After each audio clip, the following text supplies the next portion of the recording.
the opportunity to talk to a couple of the guys today. So Beau Webster, all-rounder, back in the squad for these next two matches. So if you've got a question for Beau, just kick us off. After you. Beau, any chance you're going to play? Straight off the bat. I don't know, mate. We obviously got we got a training today, main training tomorrow, and Christmas Day festivities, and we'll see how the boys go. But obviously we've already got an all-rounder, and he's still in that spot, and I'm just here to cover him. Is it exciting, or is it apprehensive when you're in, added to the squad and back in, and you're not sure necessarily what will happen? No, it's definitely exciting. It's a great group to be a part of. I'm really enjoying the last couple of weeks, albeit been in and out on a plane to play some BBL cricket, but I'm really excited to be back here for the Boxing Day test and prep as if I will play. And once the coin goes up, we'll see what happens there, whether I travel back and play with the Stars or stay here and help the guys out. But no, it's definitely exciting. Great group to be around, really enjoyable. Beau, do you know when you find out?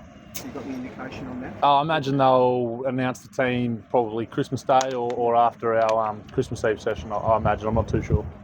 How are you going adjusting? I know you haven't played, but adjusting from red ball nets to BBL playing?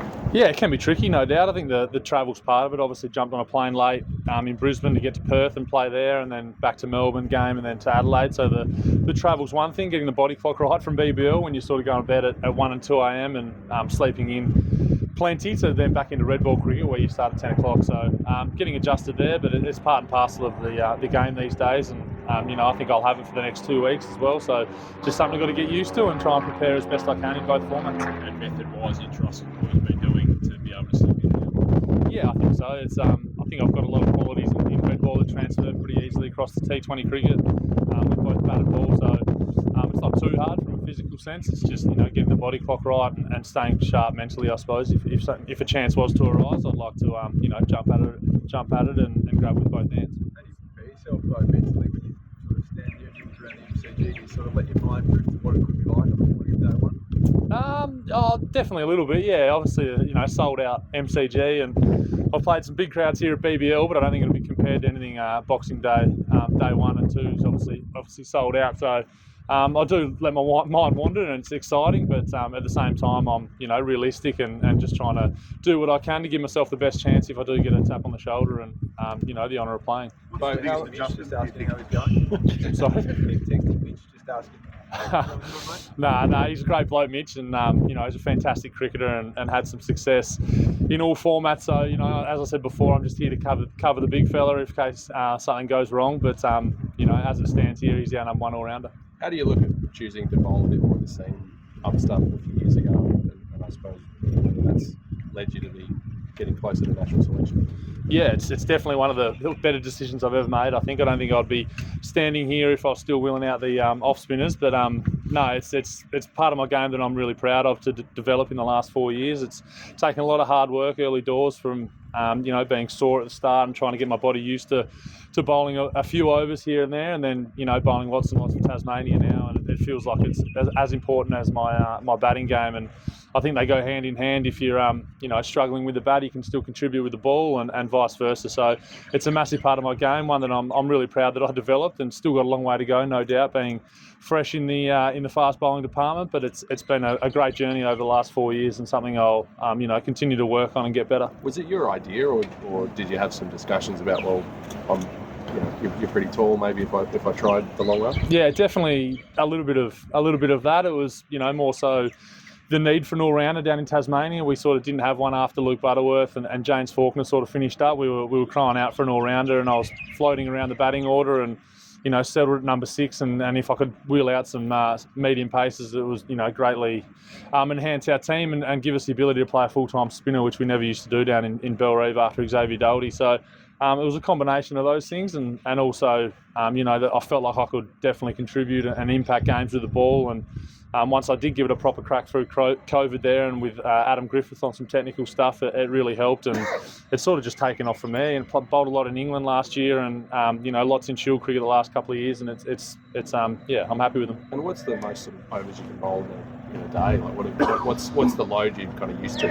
I've bowled anywhere from 25 to in a day to 40 plus in a game. I don't think my body's restricted me in any way, touch wood so far in the fast bowling department. It's I don't exactly hit the crease as hard as some of the big fast bowlers, but I can bowl long spells, and I have done for Tasmania. So it's it's one thing that I'll be looking to improve definitely is fast bowling, and if they're ever required for the national team, I'll be more than happy to take it up.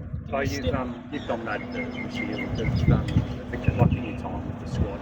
As the coach has said, you need to do anything different to play Test cricket, or if you get a chance. No, not really anything different. It's just a matter of keep doing what I've been doing. Like you said, I've had a really good 2 to 3 years, and feel like I've got a routine and a prep down pat now for both bat and ball, and that doesn't change whether I go through a couple of failures or have a tough day with the ball. I think I'm really well prepared in both departments, and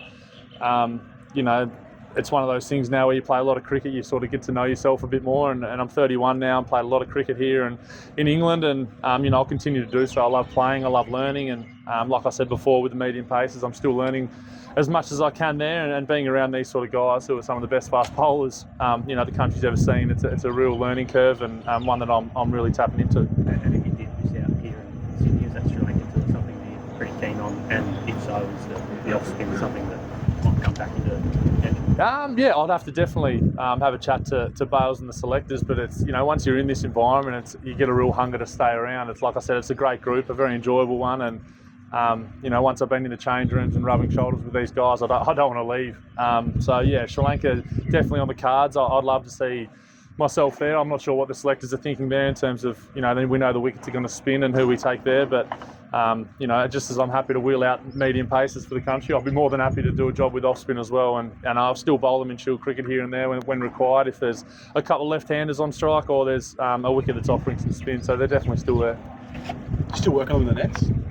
Not as much as the medium pace. Obviously, with the loads and things these days, you need to stay on top of. But like if there is a chance I'm going to bowl them in a Shield game, like I have done previously, I'll definitely work on them in the lead up. Beau, with the bat and with the ball, we have seen you done well. You did really well in the domestic season as well. But if I have to ask you, what are your biggest strengths in your game with the bat, with the ball? Yeah, I think in the last 2 to 3 years, I've batted at number 6 for Tasmania in Shield cricket and come in and done a counter-punching sort of role. I think, down there our wicket offers quite a bit of seam movement, and we can be in trouble early, and to be able to counter-punch our way out of that and get us to a total that our quicks can bowl out, I think it's definitely one of my strengths. With the bat and with the ball, I'd just say a bit of consistency.